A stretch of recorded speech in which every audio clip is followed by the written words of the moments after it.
বাংলাদেশে যতদিন পর্যন্ত ইসলাম রাষ্ট্রীয়ভাবে কায়েম না হয়ে আবু জেহেল, আবু লাহাব, উতবা, সাইবার মতো মানুষেরা এই দেশে দায়িত্বে থাকবে, আপনি যত বড়ই পাগড়ি মাথায় দেন আর যত বড়ই নবীওয়ালা কাজ করছি বলে নিজেকে প্রচার করেন, আল্লাহর দৃষ্টিতে আপনি 100 ভাগ ইমানদার হতে পারবেন না।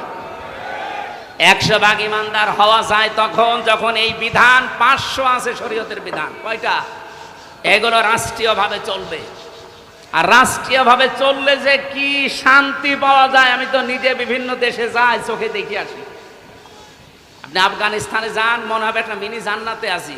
আরে ভাই, খেলেই ভালো থাকা যায়, আপনার নিরাপত্তা লাগবে না।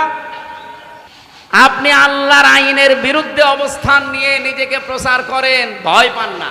এই জন্য কোরআন জানিয়েছে, ওয়া কাইফা আখাফু মা আশরাকতুম ওয়ালা তাখাফুনা আন্নাকুম আশরাকতুম বিল্লাহ মা লাম ইউনাজ্জিল বিহি আলাইকুম সুলতানা ওয়া কাইফা আখাফু, আমি কেমন করে ভয় করব? তোমরা যাদেরকে আল্লাহর সাথে শরীক করো তাদের বিষয়ে আমি কেমন করে ভয় করব, অথচ তোমরা আল্লাহর সাথে শরীক করে ভয় করো না। আমরা আল্লাহর আইন জমিনে কায়েম করতে